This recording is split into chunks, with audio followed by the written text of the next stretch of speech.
Breaking news చూస్తున్న కర్ణాటకలోని హల్లీఖేడ్లో ఘోర రోడ్డు ప్రమాదం చోటు చేసుకుంది. వ్యాను కారు ఢీకున్న ఈ ప్రమాదంలో సంగారెడ్డి జిల్లా నారాయణ్ ఖేడ్ మండలం జగన్నాథ్పూర్ గ్రామానికి చెందిన 3 వ్యక్తులు మృతి చెందారు. వీరంతా కాన్గాపూర్ దత్తాత్రేయ ఆలయానికి వెళ్లి తిరిగి కారులో వస్తూ ఉండగా ఈ ప్రమాదం జరిగింది.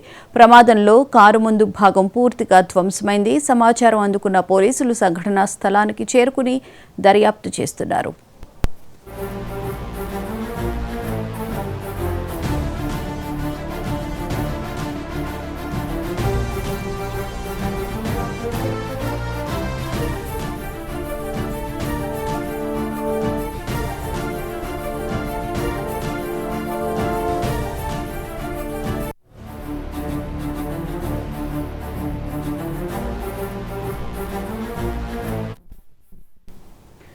వ్యాను కారు ఢీకున్న ప్రమాదానికి సంబంధించిన పూర్తి వివరాలను మా ప్రతినిధి ఆసిఫ్ నడి తెలుసుకుందాం. ఆసిఫ్, చెప్పండి, ఈ ప్రమాదంలో తెలంగాణకు చెందినటువంటి 3 వ్యక్తులు మృతి చెందినట్లు తెలుస్తోంది. వాళ్ళకి సంబంధించిన డీటెయిల్స్ ఏంటి అసలు?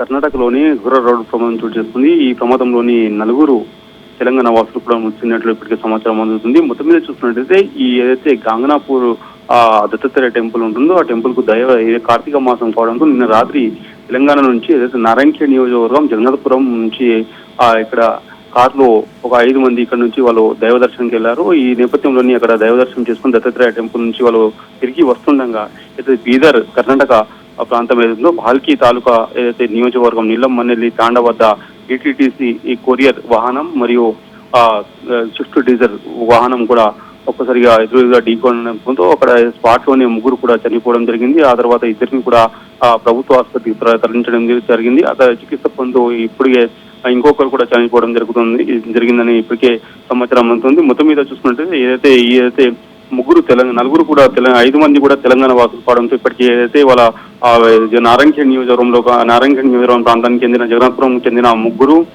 మిగతా వేరే గ్రామాలకు చెందిన 2 ఉండడంతో ఇప్పటికీ నారాయణఖేడ్ నియోజకవర్గం మొత్తం విషాద చేయాలనుకున్నాయి. మొత్తం మీద చూస్తున్నట్లయితే ఇప్పటికే అక్కడ ప్రాంతంలోని మాజీ ప్రస్తుతం కాంగ్రెస్ ఎమ్మెల్యే సంజీవ్ రెడ్డి వాళ్ళ సోదరుడు డిసిసి ఉపాధ్యక్షుడు చంద్రశేఖర్ రెడ్డి కూడా అక్కడ ప్రాంతానికి వెళ్ళడం జరిగింది. మొత్తం మీద చూసుకుంటే ఇప్పటికే అధికారులు కూడా ఆ ప్రాంతానికి ఇప్పటికే ఏదైతే విచారణ కూడా చేపడుతున్నారు. Thank you Asif.